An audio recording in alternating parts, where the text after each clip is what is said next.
Bonjour, comment ça va et comment va la santé?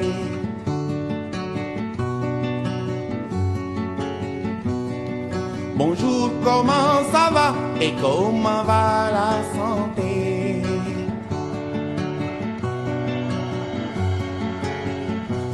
Iwai wergi yaram nelen werle. Iwai wergi yaram tiwai werle. Changay tale payeku. Bonjour, comment ça va et comment va la santé?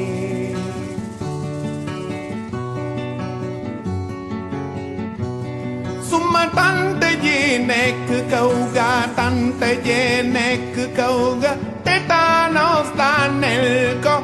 daa gaañu woon nak ileer jël suuf taf ca doom ga.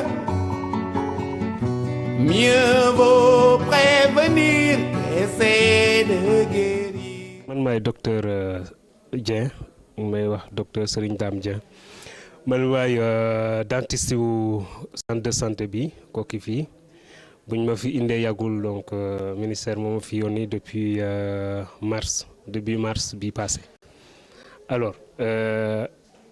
nit ñu indee fii ni tam am na ci solo bu baax parce que boo seetloo problème bëñ dafa commencé bari ci dëkk yu bari. Alors boo xoolee hôpitaux yi mag ñi ñoo doon am ay cabinet dentaire mais boo seetloo fan at yii di weesu ba léegi dafa commencé centre de santé yi ñu fay teg ay cabinet donc ay fauteuils yu dentaire pour ñu mën a jël ñi nga xam ne dañoo am ay problème mu bëñ.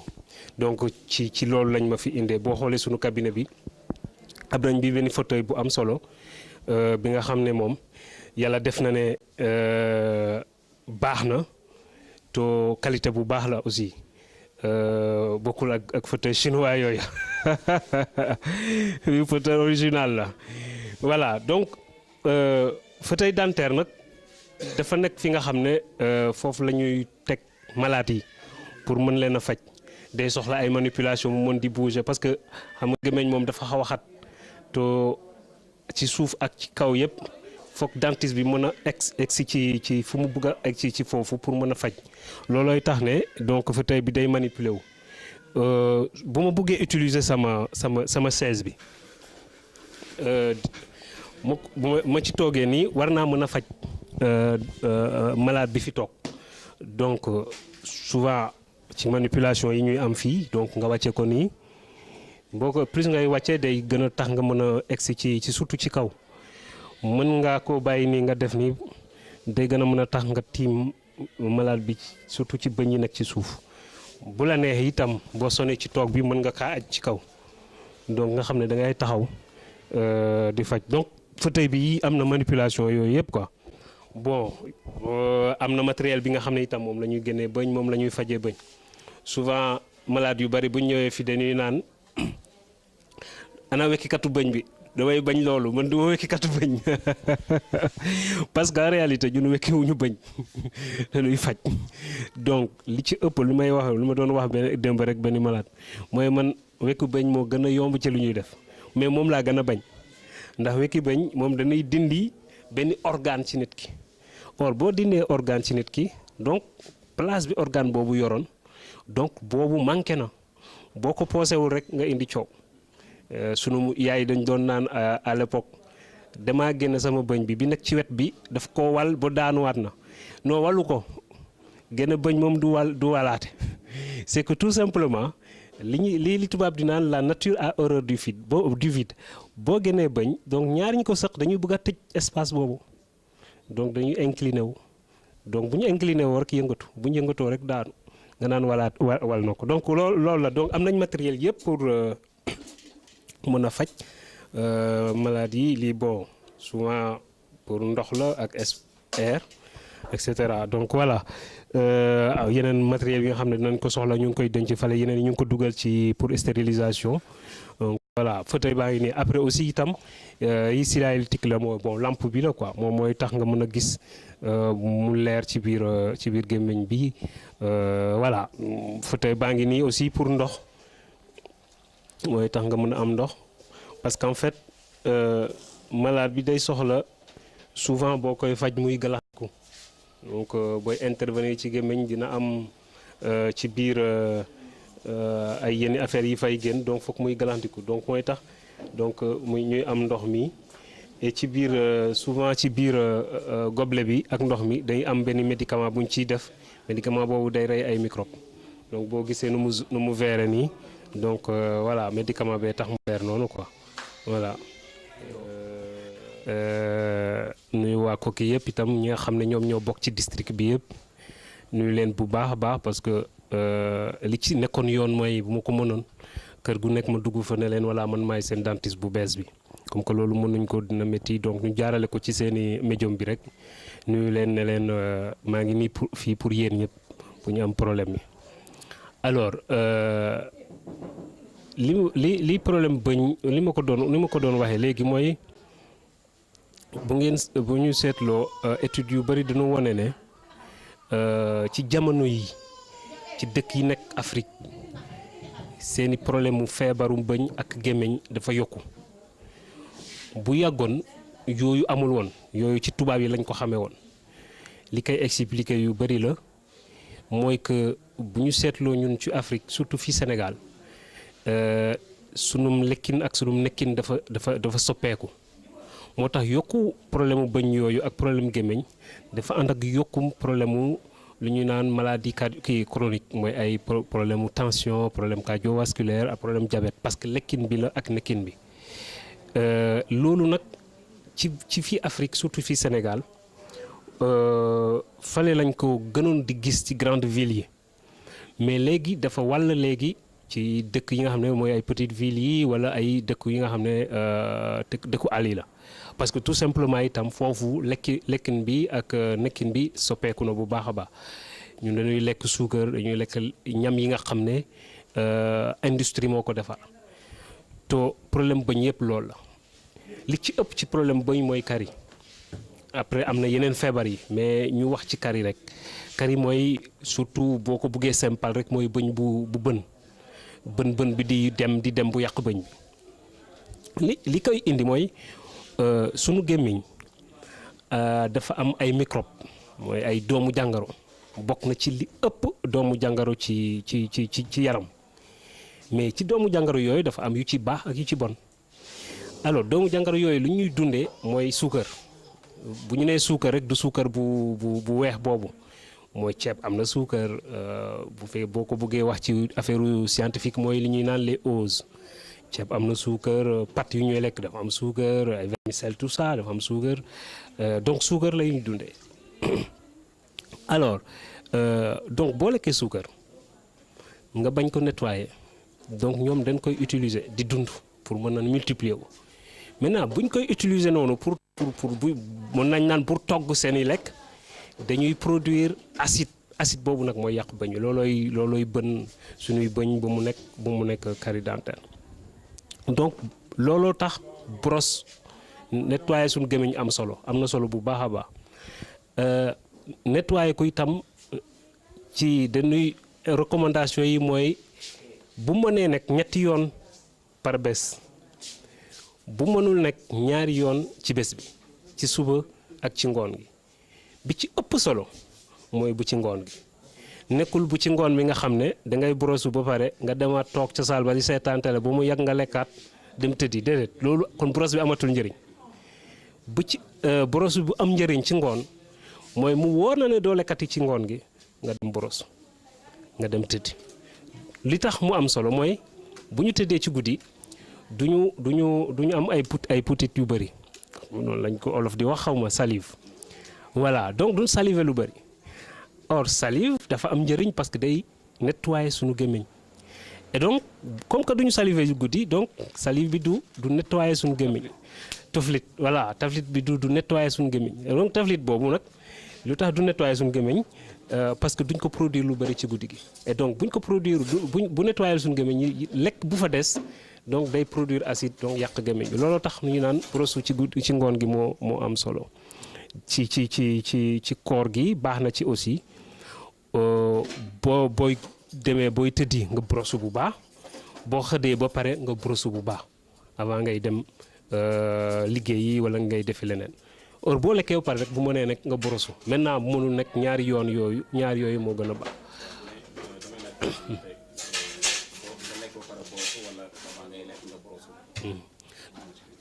nga lekk ba pare nga borosu looloo gën avant ngay lekk nga borosu du am njëriñ surtout ci suba si da ngay gis ki nga xam ne day yeewu rek borosu dem lekk dem kooku borosam bi njëriñ bi mooy tàngaayu guddi gi bi nekk ci gémmiñ bi moom rek la dindi mais li indi feebar bi defu ca dara parce que comme ki nga xam ne da ngaa bale rek ñëw tegaat fa dara bàyyi noonu parce que loolu la rek lekk ji moom mooy indi problème bi moom mooy indi feebar bi donc boo borosee ba pare nga lekk door a dem doxi say soxla boros boobu amul njëriñ xanaa neexal gémmiñ bi rek parce que voilà comme que boros dafa am fraîcheur bu ci ne donc boros waaw day am lu muy dugg foog nga dindi ko ak boros bu baax a baax loolu ci kii beneen affaire bi mooy xam nga itam bu ñu nee nii borosal day soxla brosse à dents day soxla pâte dentifrice souvent ñu nekk fi nga xam ne ñenn ñi duñu mën a jënd pâte dentifrice duñu mën a jënd brosse à dents donc nga leen di naan borosul da nga leen di sonal alors foofu la soccu amee solo amul différence bu bëri ak brosse à dents ci suuf ñaari affaire rek mooy pâte bi ak fil yi xam nga filu brosse à dents booy borosu day dugg ba si biir signe bi am na lekk yi fay nekk da koy génne malheureusement sunu kii yi sunu soccu yi mënuñu dugg foofu mais leneen lépp lu brosse à dents mën a def rek soccu mën na ko def day nettoyer bu baax a baax donc boo amul brosse à dents wutal soccu beneen différence bi mooy pâte dentifrice bi parce que pâte dentifrice njëriñam nekkul rek lu mu saf noonu nekkul sax nettoyer mais li nekk ci biir moom mooy njëriñam dafa am fluor mooy dëgëral bëñ dëgëral boobu mooy tax doo gaaw a am feebaru bëñ boo seetloo sax su dëkk yi ñu nekk bu ñu seetloo bëñ yi nu ñu mel c'est parce que fluor bee bëri lu ma doon wax tooñe sama benn xarit bu ñu doon jàngee fale bu dëkk Kaolack dama koy naan yow sa avantage mooy doo gaaw a am kari waaw donc fluor bu bëri moom mooy indi couleur boobu mais inconvénient la mooy du rafet mais sauf deuxièmement itam bu bëree boo bëri day teel a yàq bëñ bi voilà mais bu bëriwul noonu trop da koy dëgëral donc du gaaw a am problème bëñ donc voilà no gars yi gaaw a gën a góorgóorlu ci loolu parce que de toute façon li tax problème bëñ am njëriñ mooy nekkul sax fonction lu ñuy lekkee bëñ bi boobu am na ci solo bu baax a baax nekkul itam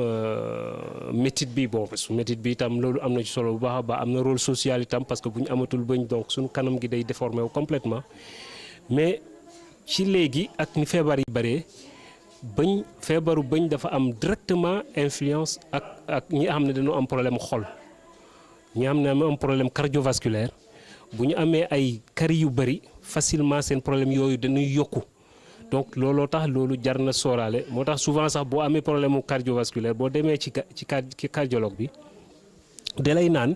demal seeti dentiste bi pour mu nettoyer la gémmiñ bi parce que voilà gémmiñ bi ak problème cardiovasculaire sorantewul moo tax loolu war nañ koy sóoraale bu baax a baax surtout que ci maladie chronique yi nu ñu baree léegi donc nettoyer gémmiñ bi moo baax parce que gémmiñ bay porte d'entrée corps gi te le corps est unique mooy que deret buy daw bi nga xam ne dañ koy gis fii mën nga koo fekki fii donc day circuler rek donc buy circuler bu ñëwee fii bii bu settul dafay ramasser ay doomu jàngoro yóbbu ko feneen même ay problème articulation problème bëñ da koy indi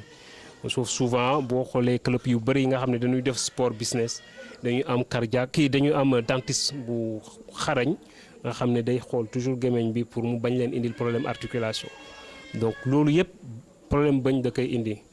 am na ay rapport ak tuuti diabète pas mooy indi problème mu diabète bi mais ñi nga xam ne dañoo am problème mu diabète dañuy gaaw a am problème mu bëñ parce que suukar bee tax mais nag boo leen di faj itam foog nga def ndànk parce que booy faj problème mu bëñ ki nga xam ne dafa am diabète bi day gaaw a wàcc donc moo tax souvent dañuy naan booy faj ki nga xam ne dafa am diabète nga koy faj bëñ na nga koy jël ci suba si nga xam ne ndekki na équilibré na avant muy wàcc nga pare donc voilà loolu laa bëggoon gars yi wax gars yi ñu jàppale ko parce que am na ci solo trop ñu gën a góorgóorlu ci loolu te ñu ñëw foofu lay terminer ñu ñëw seet si ñu nekkul ne rek dañoo rafet bëgg ñu seetaan non ñu ñaaw lañ sax bëgg ñu kii mais dafa nekk ne boo commencé sentir benn bëñ am benn bën bu ndaw rek dawal di seeti dentiste bi boo sentiree tuuti di la métti ci bëñ bi rek dawal seeti dentiste bi voilà.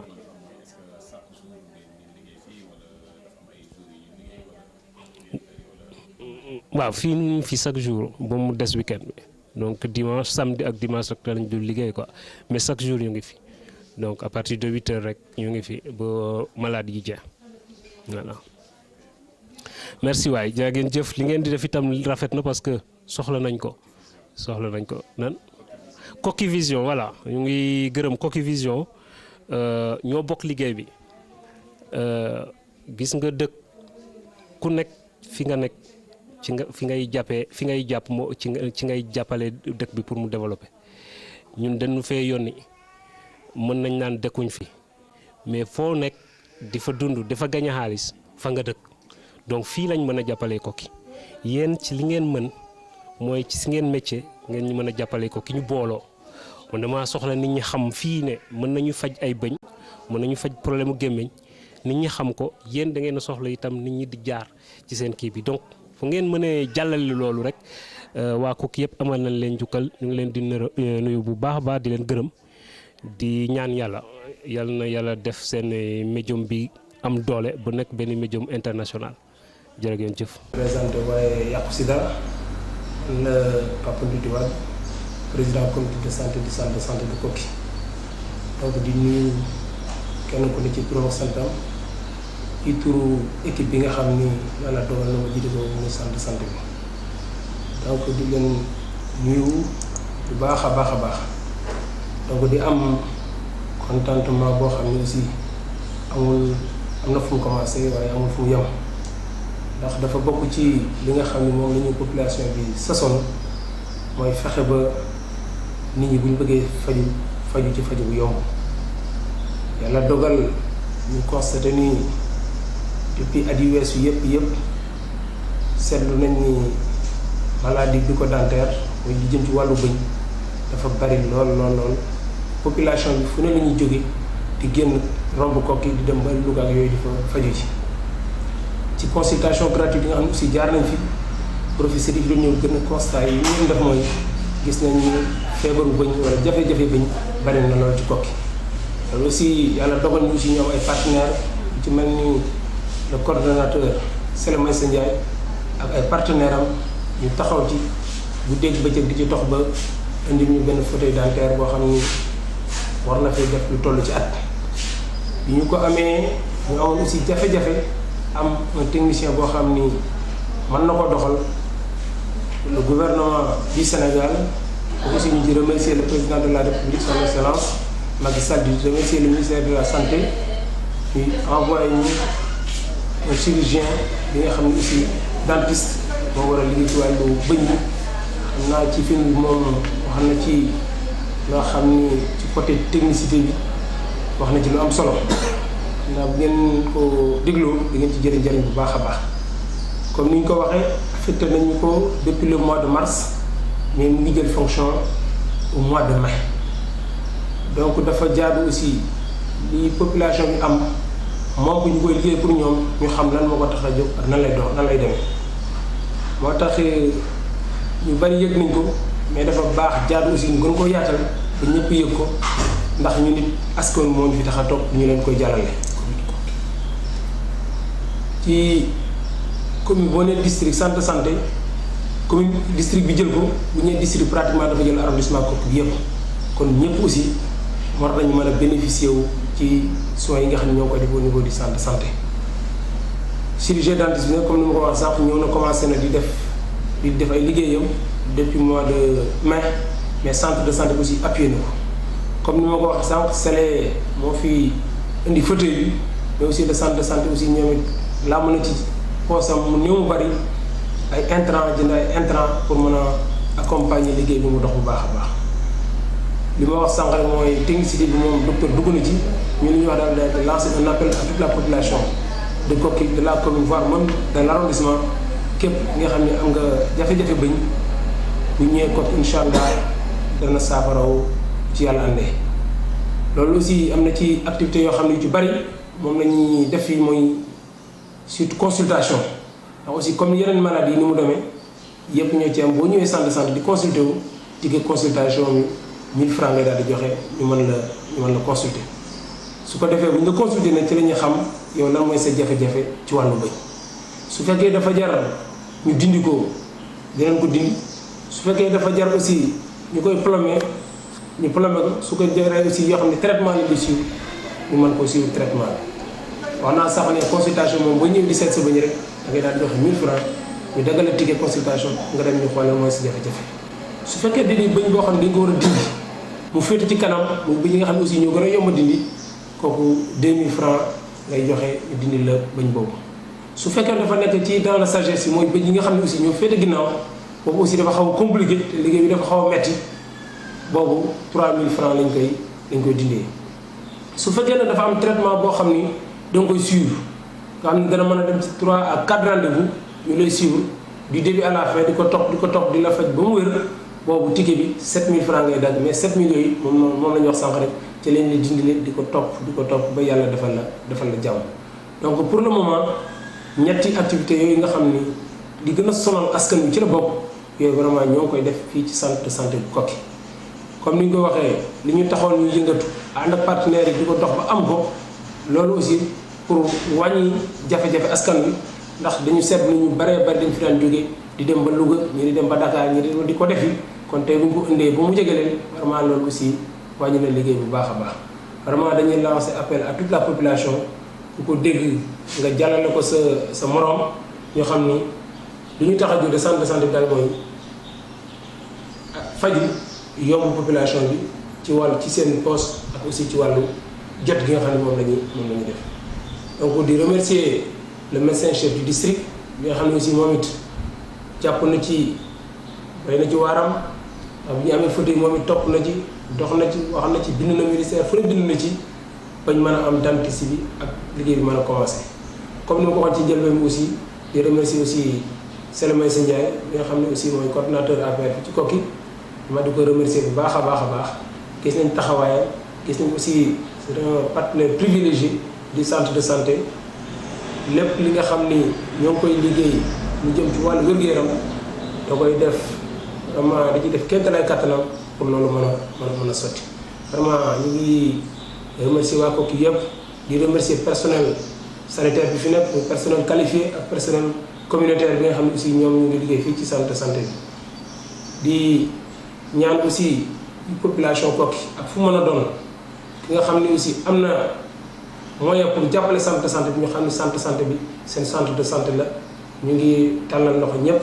vraiment di remercier une fois encore ñëpp ñi nga xam ni jàpp nañ ci liggéey di remercier waa Koki Vision la aussi ñoom it vraiment gis nañ seen taxawaay bu baax a baax ndax aussi booy def dara di ko wax ba ko fësal ba pour ñeneen mën a gis lu baax loolu ba mën ko toppandoo soo amul ku ko fësal jafe-jafe lay daal di doon mais gis nañ ni Koki Vision mu ngi def liggéey bu am solo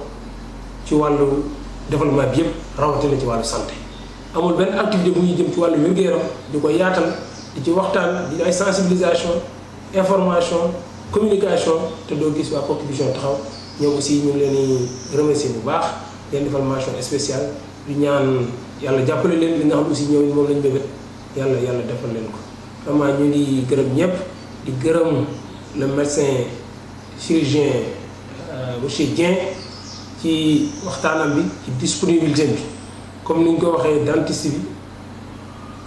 di lundi au vendredi ba fi nekk 8 heures lay xëy si ba heure bu malade jeexee rek amul heure wàcc heure bu malade jeexee rek ci lay daal di wàcc kon ñu leen wooyee ñëpp vraiment ku ci am jafe-jafe bu ñaanuñu ko waaye dafay nekk maladie boo xam ne aussi dafa xaw a bari ci réew mi ku ci yëg jafe-jafe yooyu rek mën nga ñëw consulter wu ñu mën la suivre ba yàlla tàggale ak méttitu ba ñëwee vraiment docteur ñu ngi lay dalal bu baax yow it dina ñaanal yàlla defal la bu jàmm defal la xéwal ba li nga xam ne aussi moom nga bébét pour askan bi yàlla def ko ñu ngi gërëm ñëpp di sant ñëpp salaamaaleykum wa rahmatullah